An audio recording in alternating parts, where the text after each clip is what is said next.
Good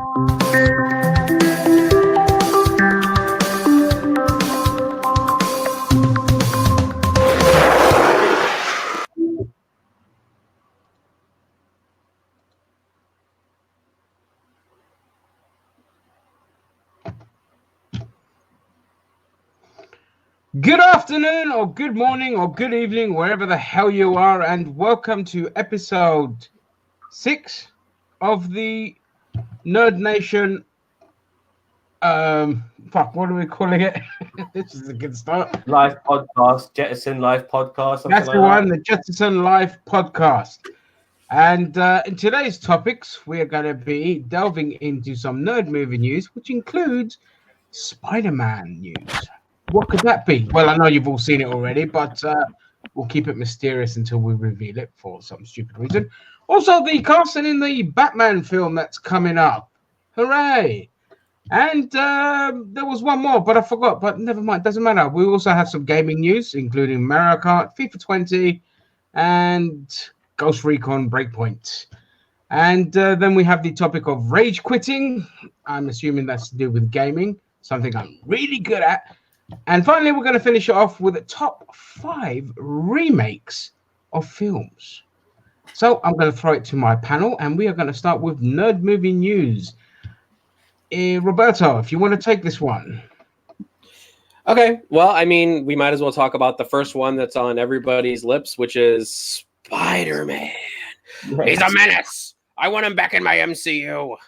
Yeah, we all do. So as everybody's probably seen it, and the mystery didn't last too long, as Ginger Greek said. So Spider-Man's back in the MCU. It seems like what they're doing, and there's a little bit of mystery behind whether he's going to be in the next Avengers movie yet or not. I've seen conflicting reports, but it seems like Spider-Man is going to be back in the MCU for at least Spider-Man 3, which is probably going to be like Spider-Man Can't Go Home or Spider-Man, so who knows? It's going to have to do with home. Spider-Man Homeless. I don't know. But he's in Home Superior. Spider-Man Home Sweet Home, I think. That's my money. Anyway, I think it's going to be Spider-Man Homo with Deadpool. So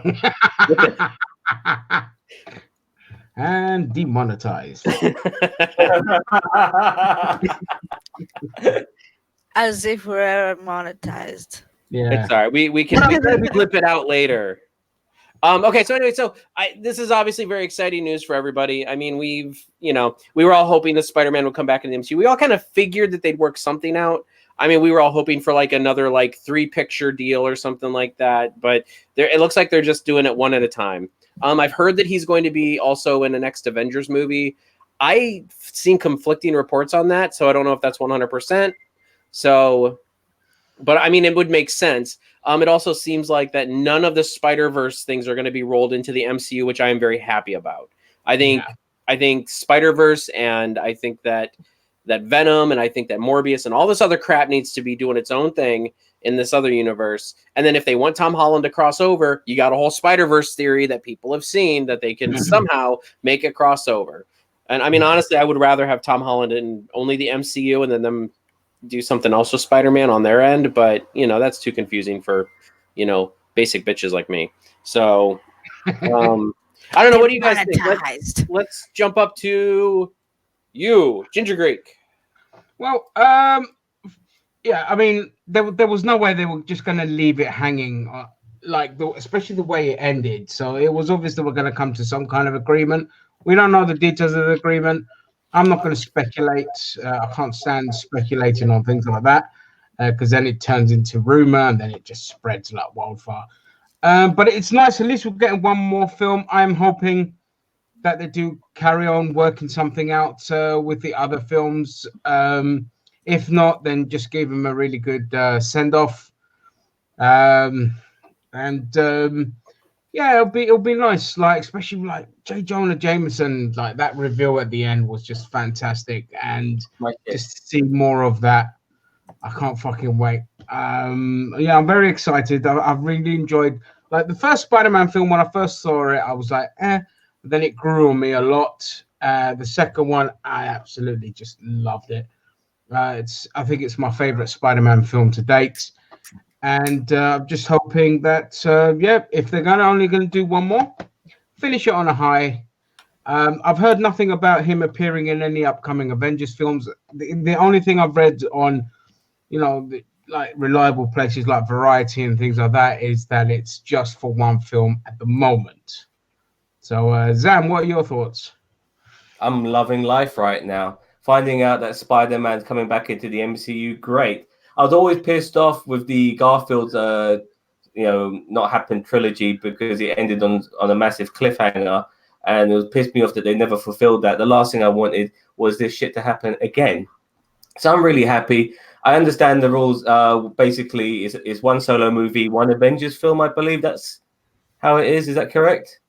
There's been conflicting reports on that. I've heard only one movie. I've heard only one movie so far. Yeah, that's okay, what let's not spread rumors. Just Fair enough. facts. So Hard it's facts. fine. The rumor is that Christine is actually a girl. No, there's none of that. That's about turning Spider-Man bio gay. That's just dumb internet crap. Well, I'm glad he's coming back into the MCU. I'm glad we're getting this fulfilled, but it's a little bit unhappy that it's only one movie to a degree, because someone like Spider-Man, we don't want him to be capped off after the third film. We still want him to be immersed with the MCU. Your special guest appearance in maybe some of these shows they're having and all that sort of stuff. I mean, I believe like Ms. Marvel set in New York. Is that correct? Wouldn't it be cool just to see a little clip of Spider-Man swinging through as Ms. Marvel's doing her shit? Who knows? Ms. Marvel's not set in New York. I'm sorry. I apologize. I thought it was, but whatever. A lot of shows are set. Wait, Captain or Miss Marvel? Ms. Marvel. The new one that's coming out that they haven't made yet. Yeah, Miss Marvel's going to be in New Jersey, I believe. But I mean, that's basically right there. Yeah, that's fair enough. So like I said, outside of the film, it'll be nice to know that he would still be involved in the MCU. But I'll take what I can get right now and see what goes further. I think Sony are going to just make really hot, have a tight grip on Spider-Man and basically run this particular show. And unfortunately, Disney have to play ball because they've made Spider-Man so important to their universe that they've got no choice but to. I have a comment in regards to what Nerdy D said.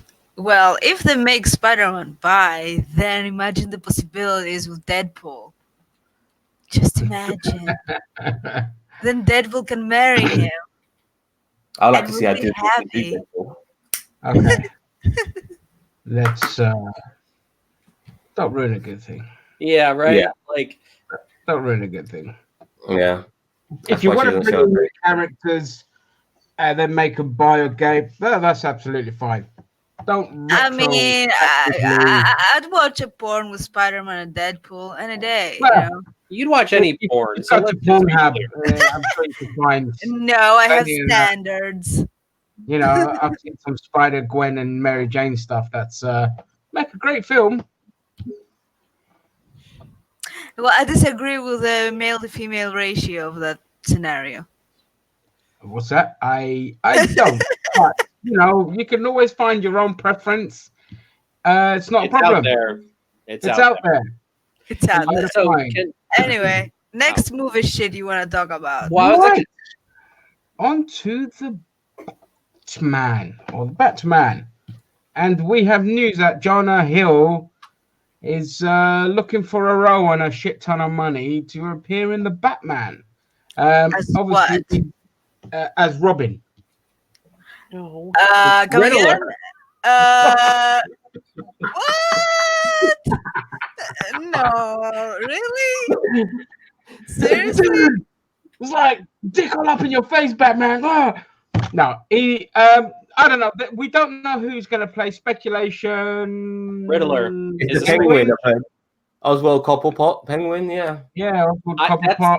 That's my I could choice. see that. I could see him as Penguin. I couldn't see him as Robin. Like, fuck off. Yeah, I think he'd make a fine Oswald Cobblepot. Better than that Cockney twat that they had in the Arkham games. So, what are you guys' thoughts on Jonah Hill appearing in The Batman? I'm not blown away. I'm not disappointed. It's just meh. I wish I could. I mean, if he does a good job, then great. I've never really. Regarding the Penguin, I've just never taken him seriously as a villain. I can't. Yeah, I find it difficult to. He's one of the worst villains ever, in my opinion. He's a legendary villain, but not for me. I've never liked him that much. So, but if they can do a good job with him, villains, you're not supposed to like them. Appreciate them. All villains are loved. Everyone likes a good villain. Everyone loves a good villain. You know that. You love all the villains. Oh, look, don't get me wrong. Yeah, What I like the villains usually. What Danny DeVito did was pretty good. I'm not going to deny that, but nevertheless, I just don't find him the most threatening villain for a guy like Batman. But if they do a good job with someone like with Jonah Hill, then yeah, fair enough. I'm rooting for them. I hope they do a good job. But I don't really care too much because I just don't think much of the Penguin. Cool, Christine. I am indifferent about it. Like he's a good actor, generally speaking. He's okay. Depends on what he does. Like we'll see. We'll see. Like generally speaking, I don't expect that another Batman movie is going to be as good as the Nolan trilogy. So Yeah. Yeah, fair enough, Rob. I'm glad they're not doing Joker. To be honest with you. I'm for Joker. Well, I mean, if you're looking on my opinion, I mean, I heard like I would be okay with him being the Penguin.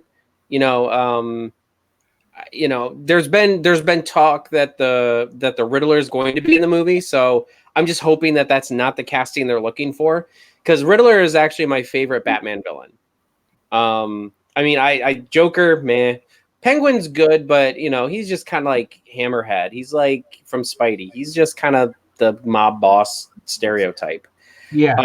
I mean, so I kind of, I do hope Riddler is in this movie, an actual like animated series version type of the Riddler, not the like Jim Carrey or the 60s Batman. I don't like that type of Riddler. Even the Riddler in the Arkham games was borderline just annoying most times. Yeah, he was. It wasn't even his challenges. It's just like the way he was. I was like, I have to say something about this. Go for it. Like the Riddler is the Connor Conway of fucking Batman. It's like you like all these like people. You like Connor and you like the Riddler. Why?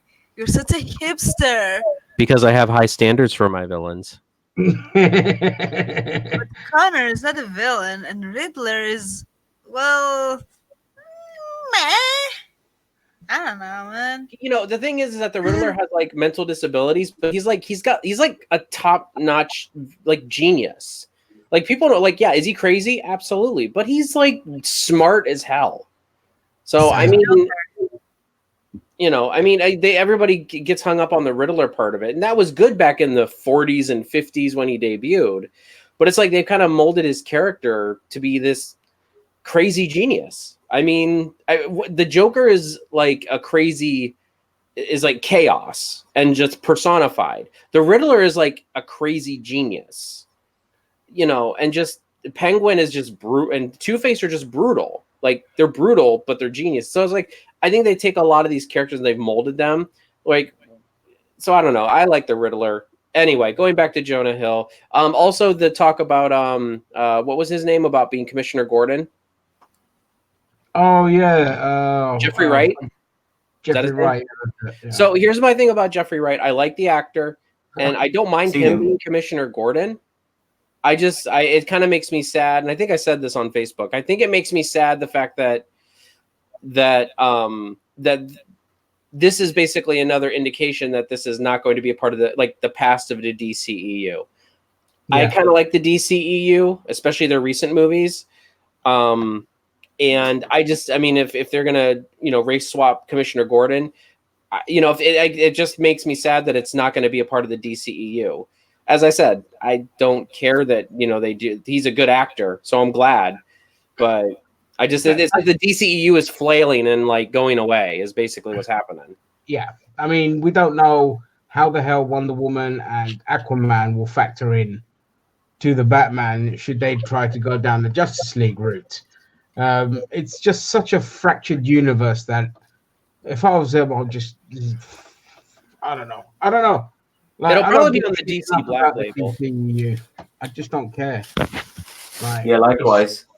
it's such a mess that I find it insulting that people still think it commands attention. Not respect, no attention. It commands no attention because they're just throwing shit at the wall to see what sticks.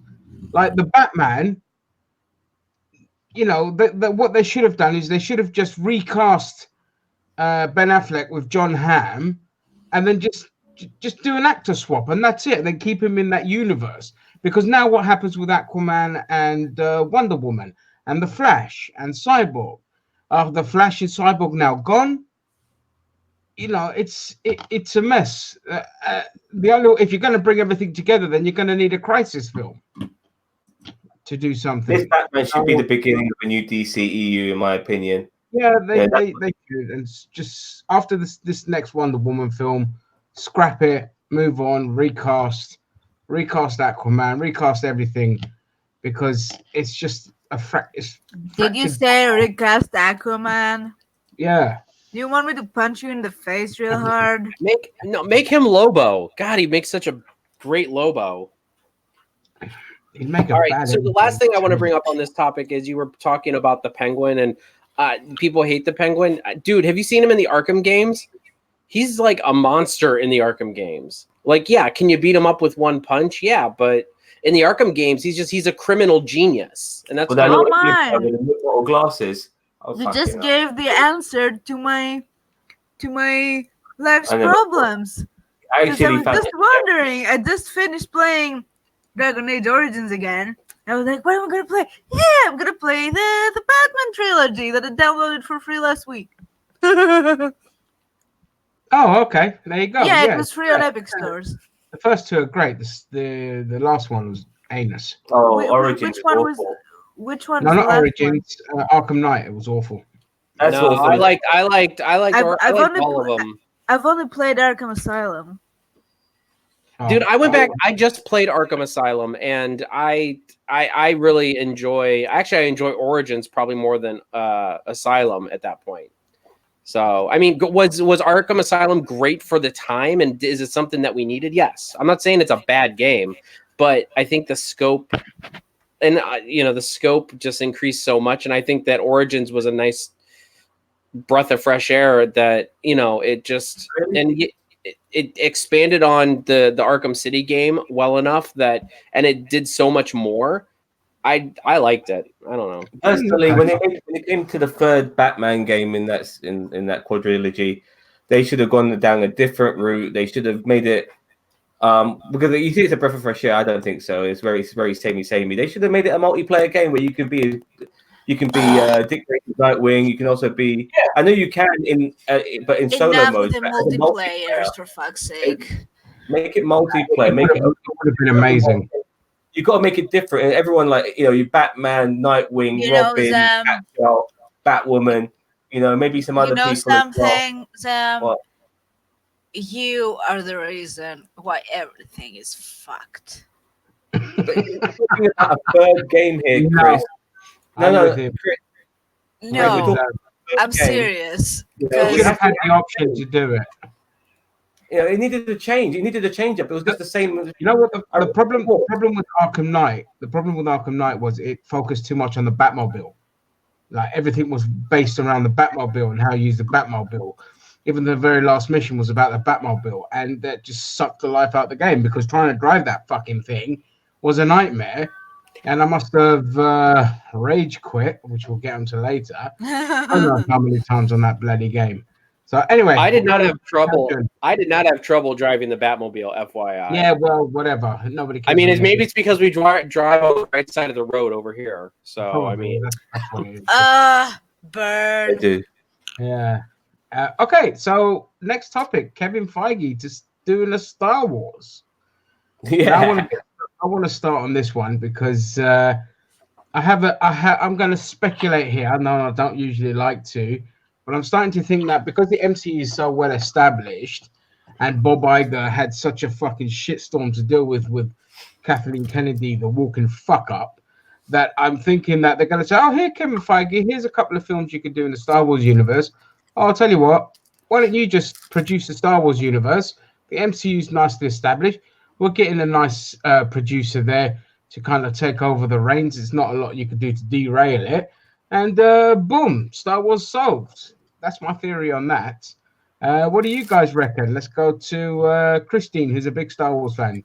Just kidding. Roberto. Just Hey. kidding. I disagree with all this because actually, I mean, from what they've said, it sounds like he's only producing a Star Wars movie. I'm not saying that your theory's way out there. I mean, it's very possible that if that first Star Wars movie that he produces is a huge success, they may pull him. I just hope they don't. I hope he stays with Marvel and keeps doing what he's doing.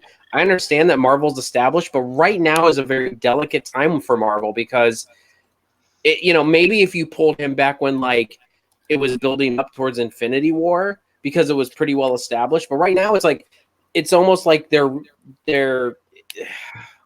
this restart. It's kind of almost like a restart, even though we've got like a lot of the same players going into the next phase of things. But I mean, I really think that it's a delicate time because the MCU can break at this point.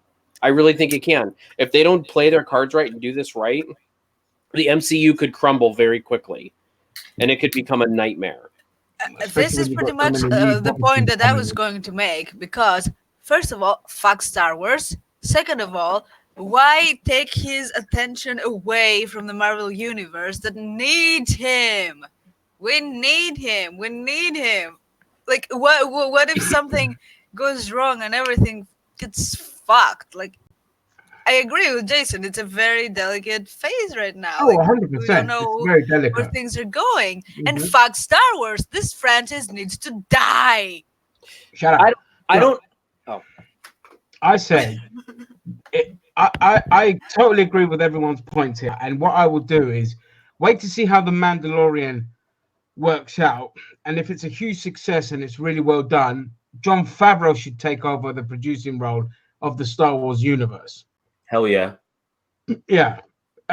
Because I know Feige's also a massive Star Wars fan, but so is Jon Favreau. He knows what he's fucking doing, unlike Kathleen. So that's what I say. Just wait.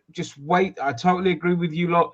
This is a very delicate starting point. If it's a one-off, fantastic, but as Feige might want to be looking to do something else, you can't begrudge him for moving on to greener pastures, but you have to wait until you've established all these, because there's quite a lot of new characters coming in.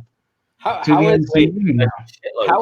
is Star Wars a greener pasture? That normally means it's better. Like, he's got a major uphill battle with that one. That's the challenge, though. Imagine that you're going into a chaotic. That's what I love. That's what I would love. That's where you really, get your sink your teeth into something. You don't go into it when it's all going well. That's where you go for the easy ride. But you I know. I'm just saying that's not a greener pasture. That's like a dirt road uphill with rocks in it. Pasture, yeah, shittier pasture, a diarrhea pasture, but one that's presents a challenge. Cars going for Pick My Ride. But I would say, wait for The Mandalorian, see how everything pans out. Don't rush into anything. Go from there. Zam, thoughts? I'm actually I quite like this. I do think Kevin Feige is still going to have some sort of involvement in the MCU, or is he just totally just leaving them?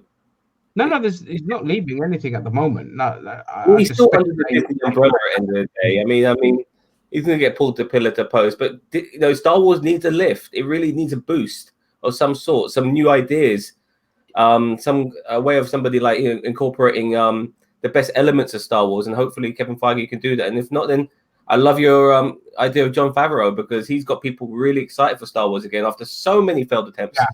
We're still excited. We're still hoping that after the original trilogy, something good comes out. I know you guys mentioned other films like Rogue One and all that shit, but honestly, something that's universally appreciated. Hopefully Mandalorian's it. And if he does, then Jon Favreau will take over. But if Kevin Feige, it's a good start, really. It's a good start. I'm happy about this. Star Wars needs this more than the MCU. I mean, they really need this. They fucking need this badly. MCU's become bigger than Star Wars. Who would have ever thought that at one point? It would have been unimaginable. and now it is. And Star Wars, in my opinion, needs to like get it needs this. So I'm happy with this. I mean, that's why I think it's good that Feige's doing one movie, and then he can kind of get the train rolling back upwards. But as I said, I think the MCU. I think if they take him out of the MCU right now, it would be a nightmare, because it would be the Wild West, and who knows who you'd get in there. And I mean, in Feige we trust, and no, Star Wars does not need to die, Chris. I just think it needs to be revamped, and that's why I'm excited for the end of the Skywalker trilogy coming up. I'm glad it's over, and then we can move on and do something different. Hell yeah! How many times has it been revamped already? One Star Wars. It's never been revamped. I mean, the first movies were in the late 70s, then the other were in early 2000s or late 90s, whatever. I don't know. Then more movies came They weren't around revamped, this though. time. Yeah, but there were games and there were comic books and there was so much crap. Yeah. They haven't can't revamped reboot Star Wars. That's one thing you definitely can't do, Yeah. in my opinion. It's an established universe. You just work with what you just splinter off and do other things. And that's it. Anyway, anything, like Disney made some changes to the Star Wars lore, which I can't stand. Like, for instance, there's no such thing as a red kyber crystal. So when a Sith uses a lightsaber, it's the kyber crystal's bleeding, which is why it becomes red. I can't stand that shit, man. Because there are little, like, there's little loopholes. Like, why did Anakin Skywalker's lightsaber not turn red in Revenge of the Sith? But people are saying that's because it was not ready to. It wasn't fully completed in the bleeding and all of that sort of stuff. But it's just bollocks. Speaking of lightsabers, are we ever gonna discuss how idiotic an idea a lightsaber is? How what? How what? The lightsaber as an idea is pretty idiotic. It's great. No, it's not. It's stupid as fuck. No, it's not. It's a fantastic weapon. One of the best weapons. That's what I used to shave. Yeah. Okay, so I guess you're one of these peoples. Yes, we are. Explain yourself. What's the problem with it? It doesn't make sense. You don't make sense. I didn't want to say that, but thank God someone else did. It just doesn't make sense. Shut the fuck up. We're moving on to gaming news. Zam, kicking off with FIFA 20. Okie dokie. There's a game called FIFA 20, and I've been getting FIFA games every year for God knows how many years. It's really the only time I buy an EA product nowadays. I play it because I have a community of people I play with. I call these guys my friends now. Hopefully some of them are watching this stream right now. And this particular FIFA 20 is actually, after playing it for a little while and being really pissed off with it, I kind of realized it's almost a godsend if they fix the glitches, because it's much more realistic. Now, I know we've complained in the past, Ginger, about certain games being too realistic, but I think sports simulation should be realistic. And this one has become a lot more realistic. You know, it's not really designed for people who want an easy game of football. It's, football itself is a hard game to play. It's hard to score when you've got two even teams against each other. And that's how this feels. It feels rewarding. It feels very rewarding when you score a goal in this game. And I'm looking forward to getting better at it. A lot of people do not like this game because it's not easy anymore. But yeah, FIFA 20, it's all right. If anyone wants to get it, you're not going to like it because you won't be good at it. It's hard. And that's why I like it. And I've been playing FIFA for years. That's why I like it. It's one of the few games I'm fucking good at. Fair enough. Yeah, you are quite good at it, actually, to be fair. I'll Thank you very much. give you that. That's all right. The glitches. EA fixing glitches. What EA never fixes their glitches. I want to quickly say regarding the glitches of FIFA, like, they are bad. There's some bad glitches. There's one glitch where you kick off depending on what formation you are, the left winger will be starting on the corner flag at kickoff. It is bad. And yeah, I saw what you posted on Facebook the other day. That was hilarious. Oh yeah, video. There's one glitch where if the ball hits the post, your player is no longer attracted to the ball anymore. It's like the reverse of a magnet. Like, he will just go away from it. You know what I mean? It's just there's some fucked up things, and unfortunately, that's what happens when you bring out a game every year. You're not able to patch it enough and fix it enough for it to come out perfect, and that's the problem with the FIFA games. No, that's the opposite. That's the opposite. If it's coming out every year, that means you've had 20 years to fix it. Yeah, I see it from that perspective. Unfortunately, Pro Evolution Soccer is perfection as a football game. Yeah, I agree. It's beautiful. It's smooth. FIFA is just a mess. It is always a glitch fest, unfortunately. Yeah, you know, if you guys enjoy, you know, obviously everything's more fun with friends. I know, Christine, you disagree there. You like to play with yourself, but the rest of us, we're like a group. Yeah, because I'm the best at playing. Fair enough. I've got nothing else to say on FIFA. I don't know if you guys want to chime in. The last sports game I played was Madden 97. Oh, close, because mine was NBA Live 98. What about you, James? Well, an old edition of FIFA, I guess. Me, the last FIFA I played was with you lot was 17, I think. 18, I think. I don't know. People in Greece usually play Pro Evo, they don't play FIFA. Yeah, Pro Evo and NBA.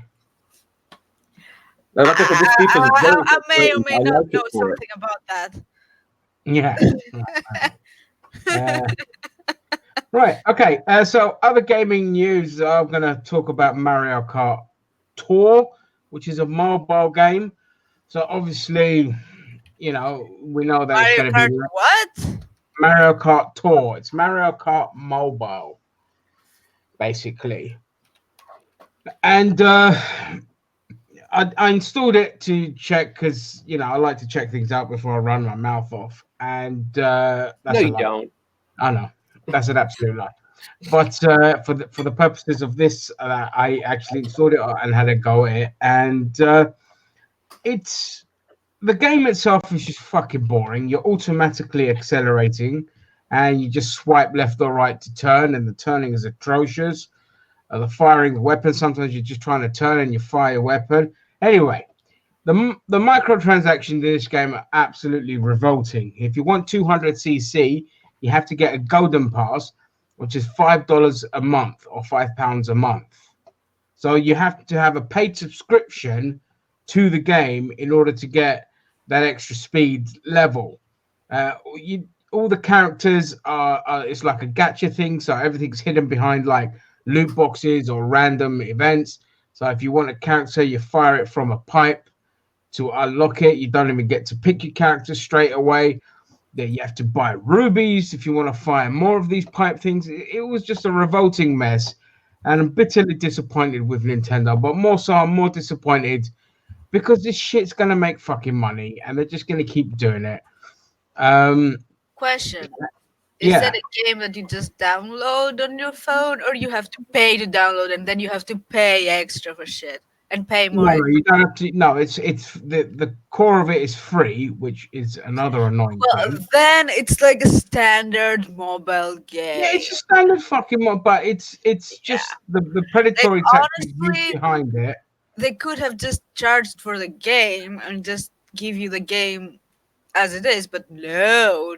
Download it for free, but if you want to win, pay us money. Fuck you. Yeah, but here's the sad thing is, so with Mario Kart, with Mario Go, I think it was called, which you paid like $10 to download. That game made 2.4 million, and Fire Emblem, which is I think is another Nintendo title, which had a lot of microtransactions, made 64 million. So this is why Nintendo are just like, yeah, we're just kind of carry on with the microtransaction model because people are stupid and they'll part with their money, and it's just I'd like to meet these people that fucking just think it's okay, like, oh yeah, tenner here, 20 quid here, 50 quid there. Oh, you know, I know people that played Candy Crush and spent like £200 on that bloody game, and it's like, yeah, I would never spend money on Candy Crush. What's wrong with you people? I know people to buy play money to play money poker on Facebook for play money, and they're spending real money to do it. Yeah, pay for fucking real money. At least you get something back, possibly if you win. Jesus Christ, it's ridiculous. crazy. It's just like just a fucking waste of money. But yeah, that was it. I was just more pissed like they've introduced like a subscription model into it, and it's like you can play all the games in the world at the Apple Store for $5 a month. So it's like it's a bit of an antiquated system to add into a game. So yeah, that's my thoughts on Mario Kart. Rob, if you want to jump. Sorry, I just want to quickly, if you don't mind me jumping in. I saw you post something on Facebook the other day regarding it, and I couldn't believe it. You know, you just microtransactions through the fucking arse. It was unbelievable. Yeah, it's all there. Just download it. You'll see it yourself. It's incredible, and I've never been into racing games that much. Mario, never been into it that much, but what they're offering now is a disgrace. It's a disgrace, and I hate the way video games are going now. It is so disheartening seeing stuff like this. I mean, like you have to. What do you say? Like you don't get to choose your character. You have to pay money to choose the character you want. Is that correct, Ginger? Yeah. To start off with, you fire a character out of a pipe. It could be anyone, and then obviously you could. The more characters you fire off as the game goes on, you can then pick that character. But then there's like. If you pick this certain character for this level, you get this. So there's also a pay-to-win element. I said if you're missing a certain character where you're doing this cup run, you don't get certain perks and things like that.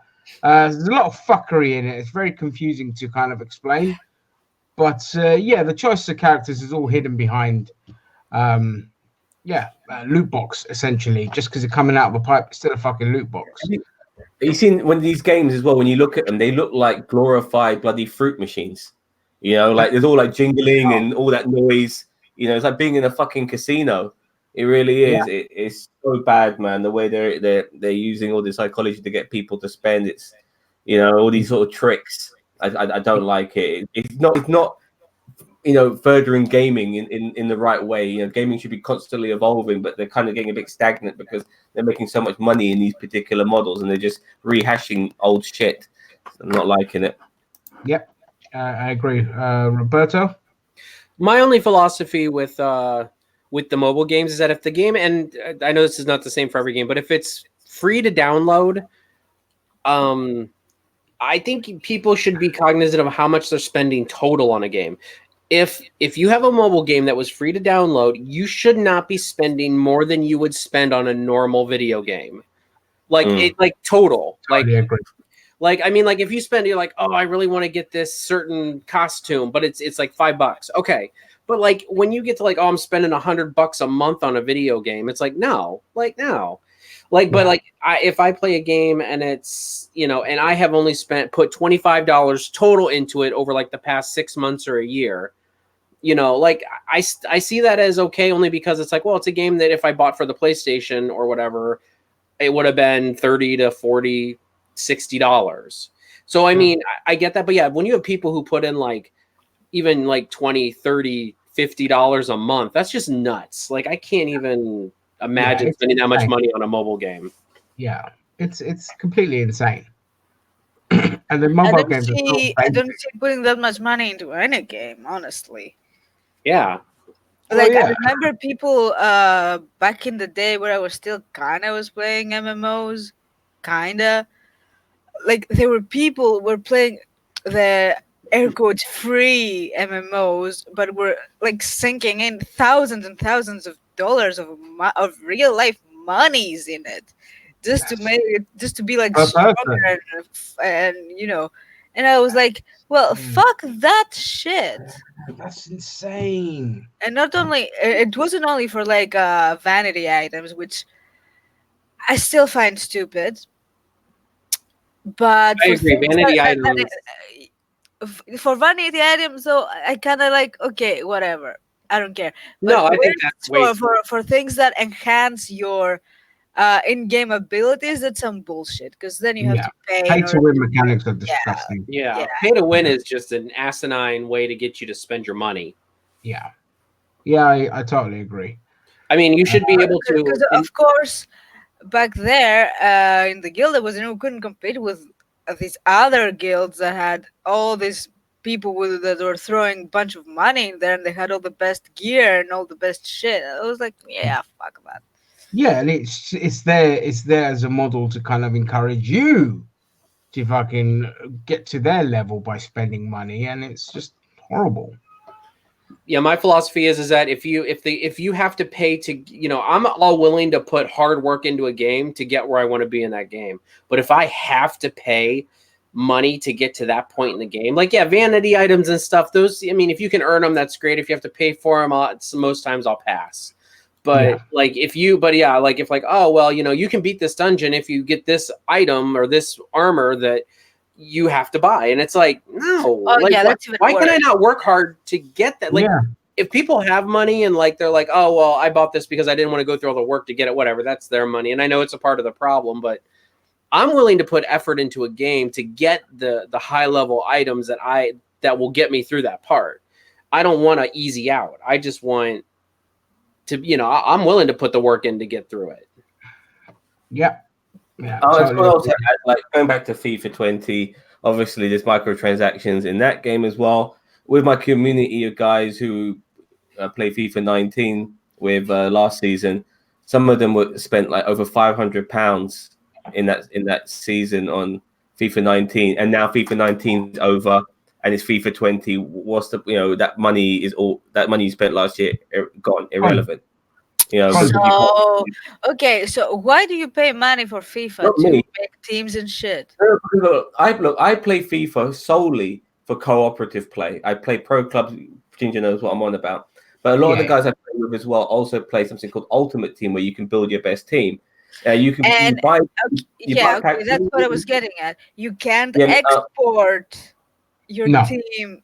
Well, that's some bullshit. Of course, it's bullshit, but play change all these sort of things. They get 1 year older, their attributes become shitter or better. Who knows? But the point is that people spend money on these things called packs. Now, when you buy these packs, you're not necessarily getting what you want, which is why this game is so fucking stupid in this particular sense. It's money out of people who are desperate for Cristiano Ronaldo or Lionel Messi, and they're hoping they'll get him. And some people have spent hundreds and hundreds of thousands of pounds and never got these guys. It's a fucking gamble, and it upsets me. So I'm imploring my mates, any of them watching, don't fucking spend a penny on Ultimate Team this year. It is just not worth it. It is not worth it at all. Never fucking do it. Don't fucking give in to temptation. It's just not worth it. Next year will be FIFA 21. You'll be back to square one again. It's just not worth it. Yeah, that's my opinion. Thank you very much. That's okay. Fuck EA. Fuck EA. Right, and just to finish off quickly on the gaming news, Ghost Recon Breakpoint released its open beta this week. Game's still a hollow pile of schizophrenic shit. Doesn't know what it wants to be. It's boring as almighty fuck. Don't buy it. I'm not gonna fucking buy this game. Zam? Yeah. I had no idea about the open beta. I can't be asked to play it anyway. I'm immersed in FIFA 20 at the moment, so I don't give a fuck about it either. A shooting game is not. I'm not. Question: how can you be immersed in a sports game? No, all right, I'm just playing it a lot. Okay. How can people be immersed in fantasy football? I mean, I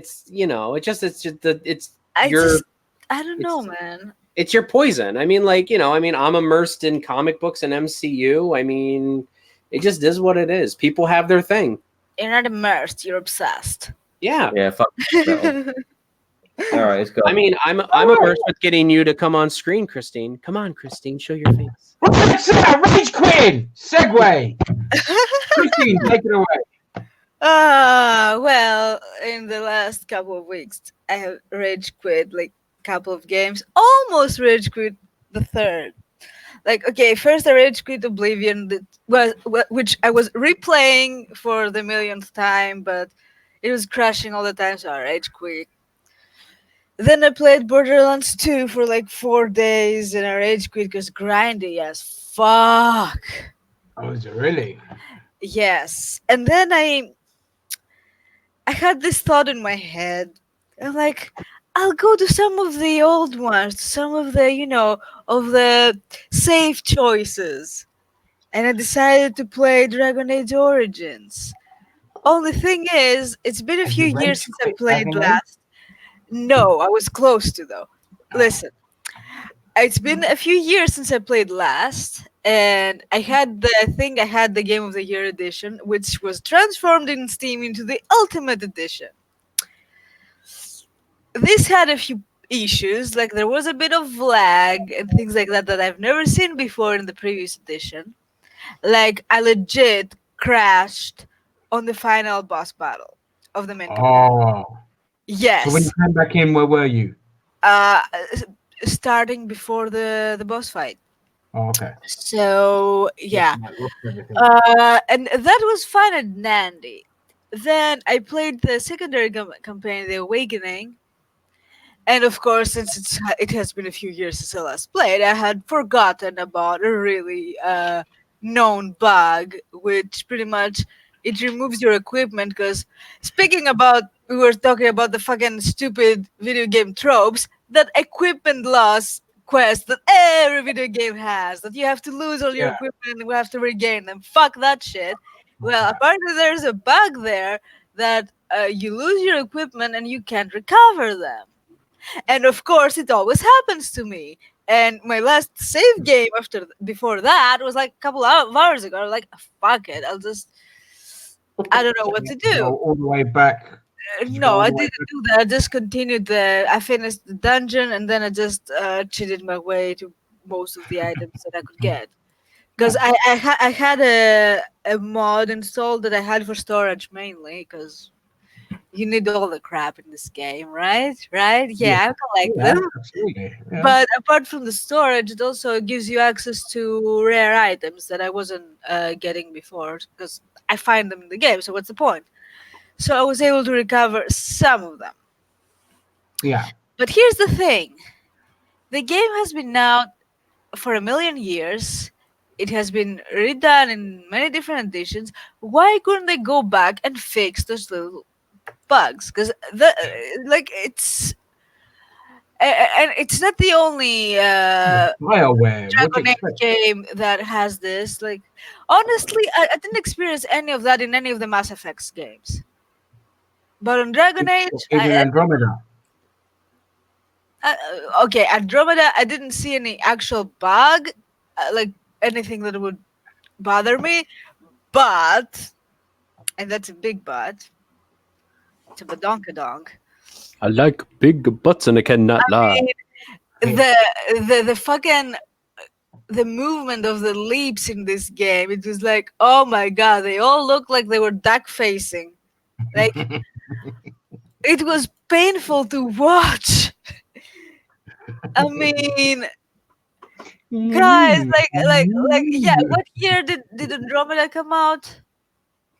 2014 or 15. Yeah, something like that. Like, there is no excuse for it to be like this. Like, previous games were better in that regard than that. We want our duck faces. No, man, it looks horrible. Terrible.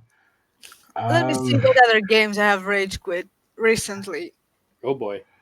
Although rage quitting it's like a okay, throughout the years I have rage quit many things. I won't lie. I won't lie. But okay, Borderlands 2 was a big thing because I don't understand what people like about this game series. Honestly, it's shit. Like, I find the NPCs boring, the game is grindy as fuck, the loot is shit. Like, and the other thing, like, you have a specific kind of gun or guns, you find ammo for all the guns that you don't have, and you don't find ammo for the guns that you have. Like, fuck that. That's seriously fucking stupid. Yeah, like, I never understand the love for Borderlands. It's so fucking boring.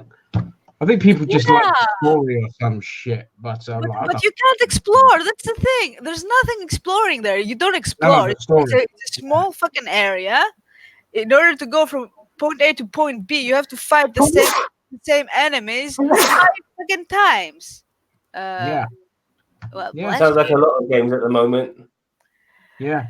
Well, it's a constant grind, and I would be okay if there was like gameplay throughout. Like there were things for you to discover apart from like boxes with ammo that you don't need. But there's nothing. There's fucking nothing. Grind games, Chris, they don't necessarily make me rage quit. They make me, I'm knackered quit. Like, I'm done here. I'm fucking exhausted from all this shit.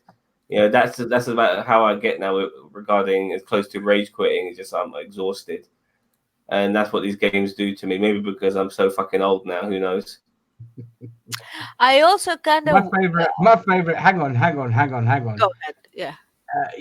Zam also rage quits when he gets done by friendly fire. For real? For real? No, Oh, I yeah. don't. Oh my Yeah, god. yeah. I don't. Okay. Okay, let me ask you something, Zam. So, with We're in talking about. Hold on, it's setting not friendly fire. It's called being just killed by your mates because No, you're there. no. Not Listen like to me. shot in the I head by need to explain something here. Because let's say that you're in a group of 4 people, and you're like the tanky one, and you're there and smashing and shit, and the maid is throwing a fireball to the man that you're smashing. You expect not to be hit by the fucking fireball. I don't know. Like, okay, in MMOs you don't. Well, that's MMO. We're talking like shooters here. I don't know. He's talking about mages and shit. Fireball because it makes sense, you know. No, it's just grenades at him or run him over. Eliminate friend or foe. It sets things on fire. That's how it is. Right. I rage quit when the game mechanics just piss me off. Like I'm playing a game and I'm like, fucking shoot the thing. It's not working, and I'm like, that's it, I'm done. Or Red Dead Redemption is the mother of games that makes me fucking rage quit.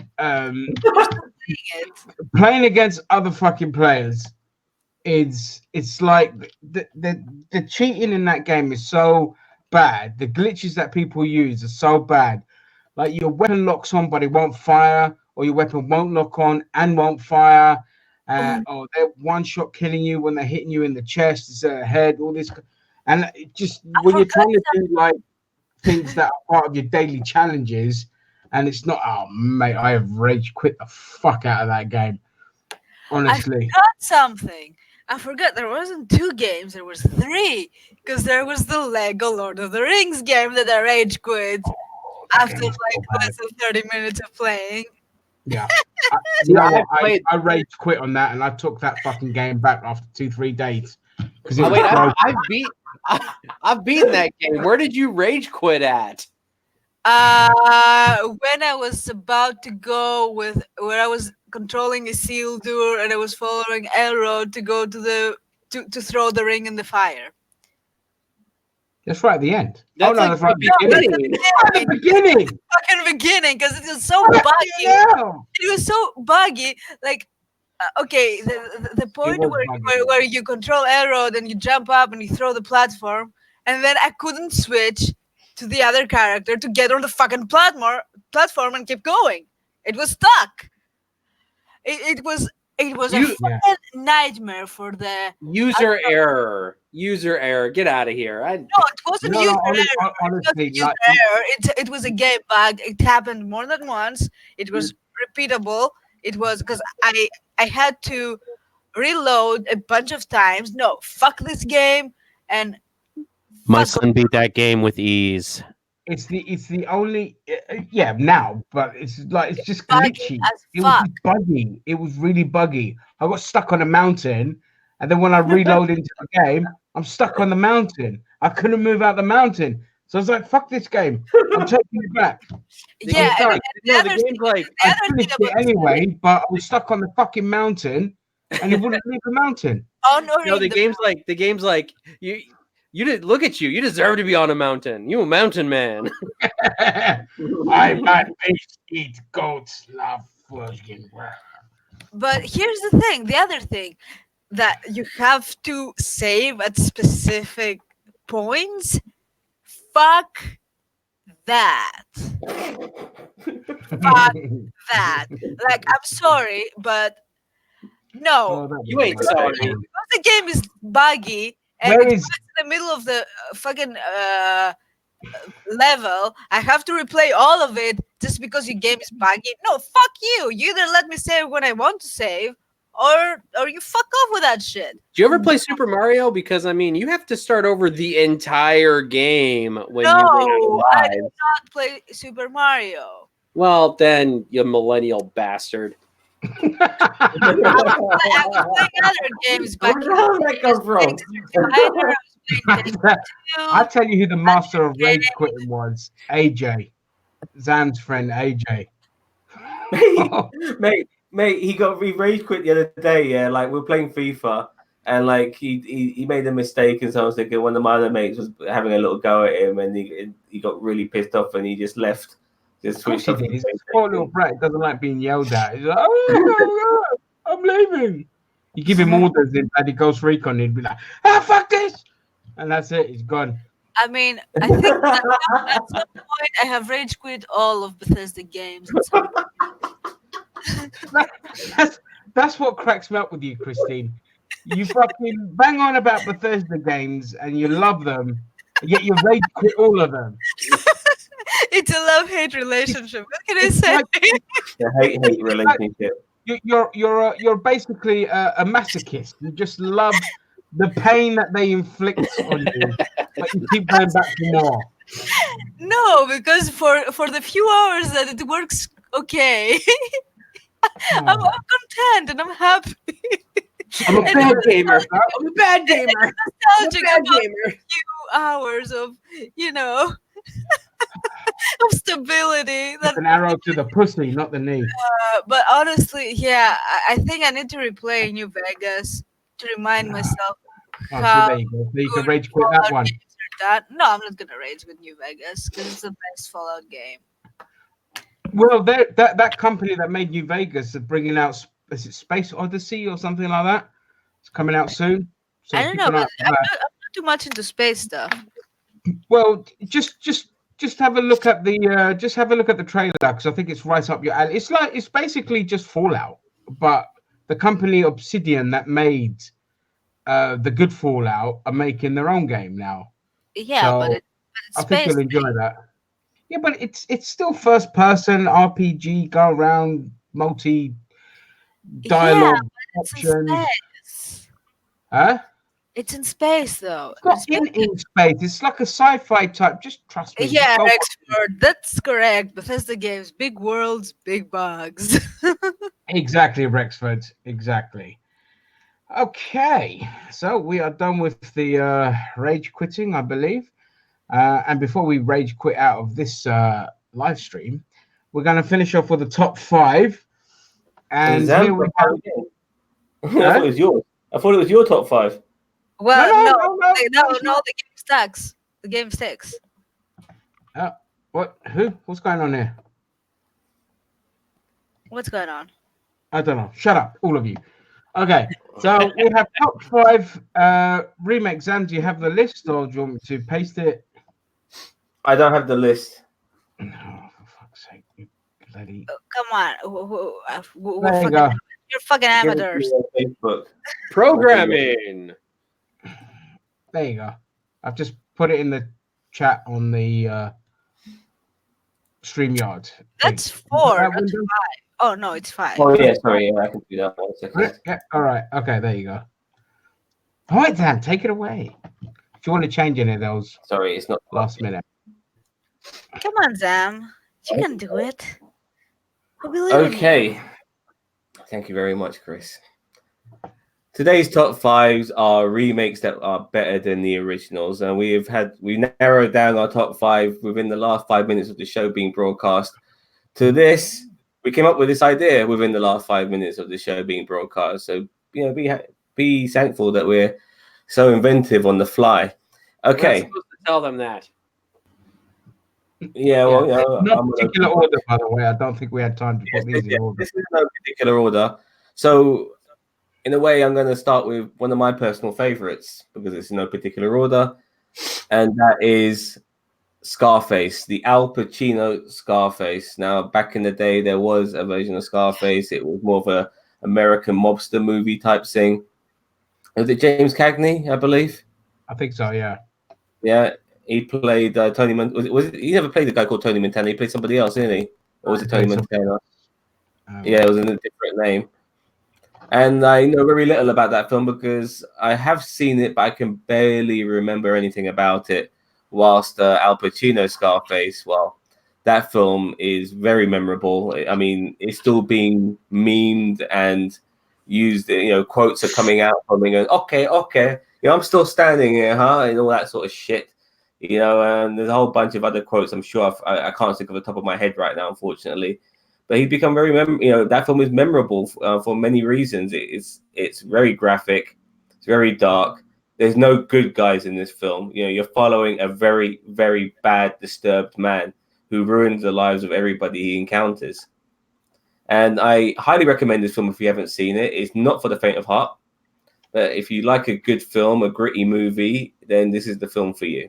It's an excellent gangster film on top of that. Okay. Christine Black, what would you like to say about Scarface? Nothing. Have you not seen the movie? Long time ago. How old were you when you saw it, Chris, if you don't mind me asking? What? How old were you when you saw it? I don't know, man. It was a century. Were you a child when you saw it? Because I saw a whole bunch of films as a kid that I didn't appreciate until I was an adult. Technically, I'm still a child at heart, so. Fair enough. She saw it 30 years ago when she was 20. Okay, fair enough. Fuck you. Okay. Let's not drag on this. Ginge, what do you think of the movie? I didn't like it. It was all right. I have a real thing. I'm not a big fan of Brian De Palma films, if I'm being honest. I don't know why. Something about him and his films that just don't do me well. But I didn't hate it. I just didn't like it that much. But we don't need to do that. Actually, one of the few people who I'm shocked to actually hear that. I mean, you're the first person to ever say they don't like that film. I've come across. I don't know why. I don't like bandwagons either. I like the end of it, but other than that, the shootout is quite epic. I have to admit. Yeah. Yeah, it was. I don't know. Just when was the last time you saw the film? Huh? How old were you when you saw it? Did you see it when you were young, or did you see it as an adult? I first saw it when I was young, but I saw it again in my 20s. So, yeah, fair enough. Yeah. I just remember not enjoying it either time. So that's okay. That's my 2 cents. Roberto, you seen Scarface, mate? Have you muted your mic? You're on mute. I got my mute. Yeah, I got sniffles right now because I was sneezing. No, I've never seen it, and I don't. I mean, you said it's not for the faint of heart. I'm not really into those movies as much. I mean, I know of it, but pass. That's why he's Mr. PG. All right, on to the next one. Maybe this is more of a universal film. Thank you very much. This is more of a universal film. I'm hoping all of us have seen this one. I never saw the original until several years after this remake, and that film is Ocean's 11. And I have to say, the original film sucks. Not good at all, especially when you see what they're robbing. It's like just opening up a cupboard and taking money out of it. It's bullshit. And then you see this version, and as far as I'm concerned, this was the standard. I mean, I had to hold the original up to. Unfortunately, I didn't think it was as good as this version. The remake, which is absolutely fantastic. Got a massive cast of people, 11 people robbing a bank. Obviously, some people are going to get more of the limelight than others.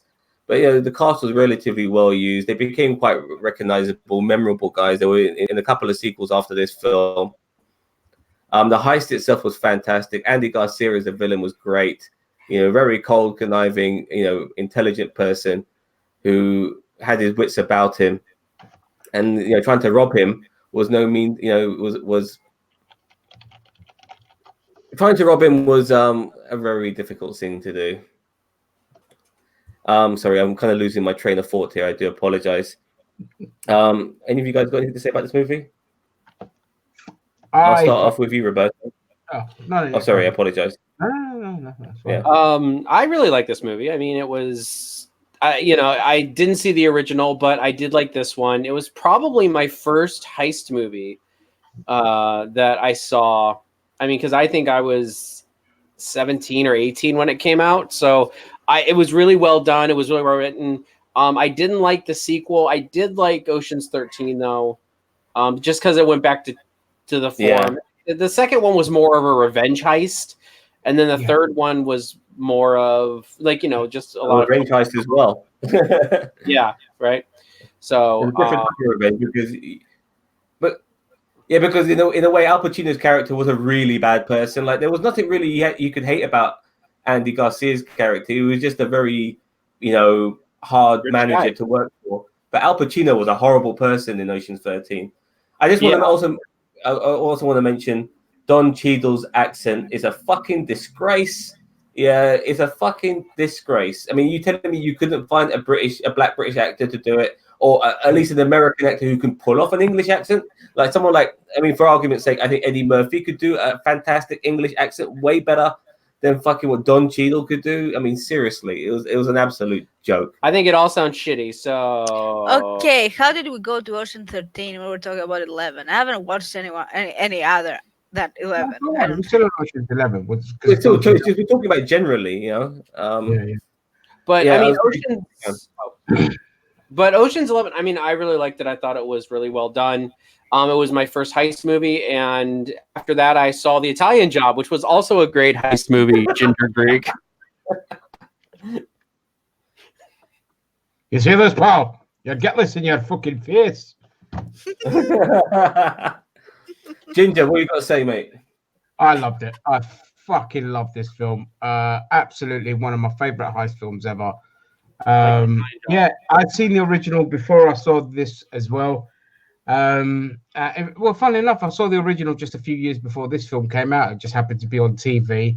The original was just crap. It's crap. It's just you just sit there and watch it in the background, whatever kind of thing. But the remake, I loved it. The cast was excellent. Andy Garcia was absolutely fantastic as the bad guy. Just a brilliant, solid. Like if you're going to do a remake, that's how you do a remake, basically. That's my thoughts on it. Going on about Andy Garcia, they made him into a good guy, which was like the best thing they could have done at the end of 13. By making him charitable and stuff like that. I fucking loved it. It was genius move, man. It was genius. So some of the way they pulled off their long cons, I love stuff like that, which is like, just to sidetrack a little bit, like shows like Hustle on the BBC. I'm not sure if you guys ever seen it. Love the long con. I love shows about that sort of stuff, how they pull it off and all the little mannerisms and stuff that goes into making a good long con. Anyway, on to the third film on our list. This is a horror movie, so unfortunately, I don't expect Roberto to have seen this film, but maybe Chris has. I'm sure Ginger has. This film is The Fly. I have seen the original. It's got that geezer who plays Felix Leiter in a couple of the James Bond movies. I forgot his name. He played the guy who becomes The Fly in the original. It's not that bad, actually. I've only seen it the once. I was very young. I can vaguely remember it, but I guess at the time it would have scared you. But the Jeff Goldblum remake, wow, that is something else. That really is. That film frightened the shit out of me. I saw it very young. Is it David Cronenberg? The Fly. Yeah, David Cronenberg is one of those directors who knows how to do a good horror, and not only gives you the gruesomeness, but the psychological factor as well. I mean, this film was a tiny bit of a slow burn before it got going, but when it got going, it really did. And you saw this guy initially who thought he was getting stronger, ended up getting more grotesque and doing some fucked up things to the people he cared about, which is what a lot of these horror films tend to do. I thoroughly enjoyed it. I would like to actually watch it again now we're talking about it. Ginger Greek, what have you got to say about this movie? I loved it. I saw this film when it first came out, so I was about 6-7 years old. When it first came out, when I was a little kid, I loved horror films. I just found themselves obviously gripping, entertainment, scary because you're a kid kind of thing. I absolutely loved it, and every time I've rewatched it since, it just, my love for the film just has not changed at all. I just thought it was a great casting choices. The build up was fantastic. It's a typical like David Cronenberg film. It's just the pacing I always feel was really good, and the payoff was just beautiful. So yeah, that's it. One of the scenes I really liked from that film was the arm wrestling scene. That scene fucked me up, man. The way he just snapped the guy's arm from his forearm. It's like, that was amazing. Yeah, it still haunts me to this day. But Berto, I heard through the grapevine you've seen this movie. I have, and I hated it. Carry on. No doubt. No, Okay. but What? expand on it. No. You seen the film, which isn't PG. No, Expand on it. I saw this when I was younger. I think Ginger's lying. I think when it first came out, he was like 16, 17. Don't lie, you weren't 6 or 7. How dare you? How very much dare you? How? But I was probably right around the same age. So I don't know if I yeah. saw when it first came out, but I was definitely young. And yeah, I didn't like it at all. Now, of course, I guess apparently now I'm Mr. PG. So apparently I don't like the gruesome type movies. And I know if I went back and watched it now, I'd probably laugh at it mostly. Like, the graphic, like the graphicity of it, the goriness of it or whatever. Yeah. I don't know what the term is. But I mean, back then, yeah, like with Zam, I think I remember that arm wrestling scene, and that's the first thing that popped in my head when you guys started talking about it. And I'm like, that's some fucking shit. I'm watching. My favorite scene was his vomits on that guy, just melts. Yeah, and he melts. Legs. Yeah. Awesome. Jeff Goldblum was really good, man, in that film. I never really thought of him as playing in a horror role. He's always like a funny guy to a degree, like almost like a comic relief character. And there he is in this particular film. Great. Gina Davis, I believe, was the love interest, wasn't she? Yeah, I believe. Yeah, it was. All right. Now, Christine, go back Christine. sorry, I apologize. Forget about Christine. I forgot What? about Christine. That's because she doesn't show her face. Yeah. He's Fuck One of no. the Fly, Christine. What do you think of it? Awesome. Expand, please. Explain yourself. I mean, Never tell a what's woman there to to explain? It's a fucking awesome movie. Why do you find it awesome? I don't know. I just like the whole fucking teleport chamber fucking thing and the fly getting in. Like, it's just fucked up. I'm glad you brought the What? I'm glad you brought it up because he did have something that worked. Yeah, and the thing that completely freaked me out in this movie at first was, when he was growing this big ass hairs on his back, and it was like, ew, and then she was like, oh, OMG, what the fuck is that? And then he turned into a fucking monster and started, losing parts, and yeah, that's tragic, but awesome movie, 10 out of 10. I always look. Just going into like some logic parts for sci-fi movies here. I always thought that the human body's got like tiny bits of microorganisms all over it. Surely we would emerge with that shit as well, not just necessarily a fly in the tank. With him, but that's what I'm not sure if you guys know what I'm on about. Well, it merges with his cock instead. It just comes out like a big peanut. Yeah, whatever. Or Anyway, gut bacteria. Yeah. It comes. We're going to go on to the next film. We're going to go on to zombie movies now. And this is Christine's favorite topic. I hate zombie movies. Is a living zombie, and that's why she doesn't show herself on screen. Now, I actually have not seen this movie, so I can't really speak about it. I might have seen it, but I might have lost it in the mix of all these dead films. This is Dawn of the Dead. You guys can talk about it. I can't remember anything about it. If I have seen it, I'm not so sure. Excellent remake. Really good. And it's a fucking Zack Snyder film, would you believe it? At the time where he was doing good films. Well, that and 300 anyway. This was just really, really well done. It's quite Who's in it? to the original. And like the original was brilliant as well. So to make a remake of that and have it be better, or better in my opinion. Well, Well, better is a stretch because it's different times where it was was done. So it had they had a lot more resources and techniques to make things look better. What year did it come out? 2004. Yeah, I remember. I watched it in the cinema. Who's in it, please? I need a reminder. I'm not sure if I've seen it or not. I think Ving Rhames was in it. I have no idea who was in it. He's a cop, isn't he? I think so. And there's the pregnant zombie, the woman who gets bitten while she's pregnant, and her baby comes out as a zombie. Yeah, I've seen that film. Yeah, it's all right. It reminds me of that video game where they're trapped in the mall and the zombies and stuff like that. So, I like that. That's the inspiration for that game. Yeah, because that's the whole thing of the movie is being trapped in a mall. Yeah. But although the old one was so funny though, like the zombies looked so bad. They were like bluish green tint on their skin, but it was so good though.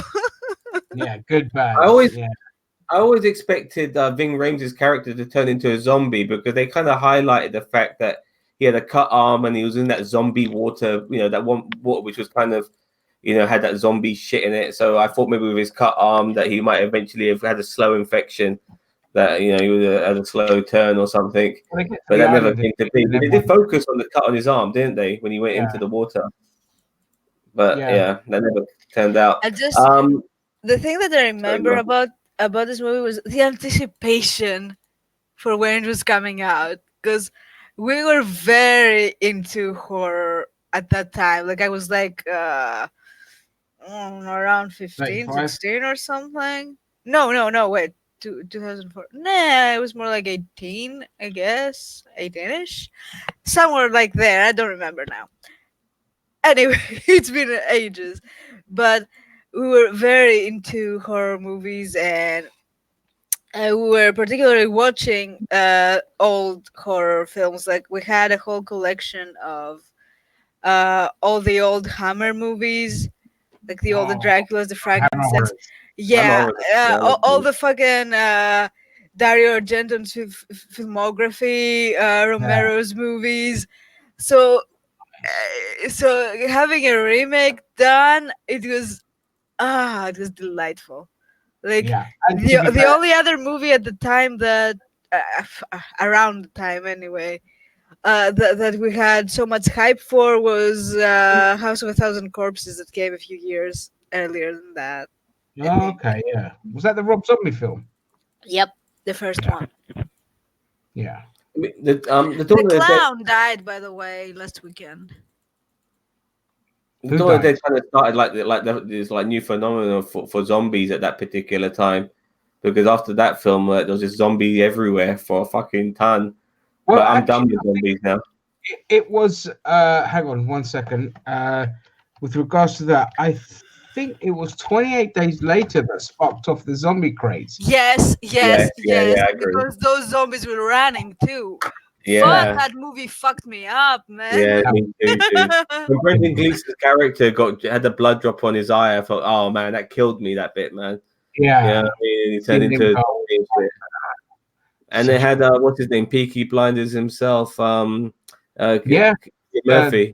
Murphy was in it, and Zoe's Zoe, what's her face from James Bond, who played Moneypenny. She was the girl. Oh yeah. Oh shit, what's her fucking name? I don't really care names, so I don't really care about names. There's Naomi Harris. Yeah, really great fucking film. But that kicked off the zombie craze again. But Berto, you got anything to say about Dawn of the Dead? Have you seen it, mate? Nope. Okay. Let's move on now. This is one of my. How are you? We're going to talk about one of my favorite films now. I thoroughly enjoyed this movie. It's way better than the original. It's one of the cleverest horrors I've ever seen, because you're fighting against something that you don't know what it initially looks like, and it could be anybody, it could be anything. and that's what makes this film so great. You know, psychologically, it must be absolutely frightening to be in this situation. This movie is The Thing. It's John Carpenter's version, made in 1981. It was an absolute flop in the cinemas. People couldn't get used to it. I think also it had to compete with Alien at the time, and this is, you know, and people looked at it as a poor version of Alien, but it was nothing like that at all. It was a totally different type of film. Yeah. You know, it was better. Yeah, much better. I mean, like, you watch it now, and it is still quite a frightening film. The practical effects are great. The remake is after this remake is an absolute disgrace. Also called The Thing, and it's actually a prequel. I don't know why they had to give it the same bloody name. Absolutely stupid. I did like the way it ended. Obviously, it ended right on the fact with that one particular Norwegian scientist running along in the snow, trying to get to the other port. I always found it weird that this was the one Norwegian who couldn't speak English, for fuck's sake. You know, like most Scandinavian people. Yeah, I mean, we're talking about a scientist as well. Like, he's bound to speak English, for fuck's sake. You know what I mean? Been to Norway. I never had to learn a single Norwegian word. Everyone spoke fluent English. I've been to Norway too, and Iceland. They all fucking speak English out there. So, anyway, great film. Absolutely frightening. Don't know what the monster is. It could be your best mate. Everyone could be the fucking monster. You don't know. What do you guys think? I'll start off with you, Chris. It's been a million years since I watched it. Did it scare you at the time when you saw it? And do you remember anything about it? I remember it being scary, but that's about it. It's been ages. I mean, was it scary that you had to like pull your covers up? Scary, because when I first saw this film, I was a kid. No, because I'm not a pussy. Oh, thank you very much. I was a kid. How dare you? Oh, well, dude, I've seen scary movies as a kid too. That's fine, you know. Fair enough. Okay, you don't remember shit. Like, all right, honestly, I was much better at watching scary movies as a kid and as a teenager than I am now. Because now I'm a fucking pussy now. I'll admit. Like, honestly, I don't play scary games. Like, I quit Outlast because nope, it was scary. Oh, you wouldn't try Resident Evil 7 in VR then? Nope. All right, I'm sure you like this movie. Tell me about it. Yeah. Oh fuck my god. Yeah, I love this film. I love this film for two reasons. Number one, the story was really good. The horror elements were like really fucking great. Again, I saw this when I was a kid. But more the thing I loved more about this film, and you hit on it earlier, was the practical effects. The modeling, the everything that they did in this. I go back and rewatch that film just for the practical effects. The same with like Total Recall. Just some of the practical effects. Yeah, fantastic. So yeah, I absolutely loved it. Yeah, but by the way, there's a film I wouldn't have loved. There's mentioning Total Recall. There's a remake which wasn't as good as the original. Roberto, pass. The Thing. You haven't seen it either. Mate. You would have to take your PG hat off if you wanted to watch that film. Honestly, it is one scary fucking film. Excellent film. Anyway, that's my top 5. I hope you guys enjoyed it. Okay, well, that then brings the stream to an end. We've covered all our topics. I want to thank everyone for coming along to watch us. I want to thank my amazing co-hosts for their shit job of pointing at me and laughing. I don't know, whatever. And next week, we might be doing a 2 live stream special. One which is the normal one on Saturday, and Sunday we might be doing the Comic-Con, because next week it's Comic-Con. So a lot of shit's going to be coming out there, and all you can see is Zam's face at the moment, which is absolutely fine. Oh, look, there I am, Mr. Pretty. So join us next week for a possible double stream. Thank you all, and goodbye. Bye-bye. Bye. That was good.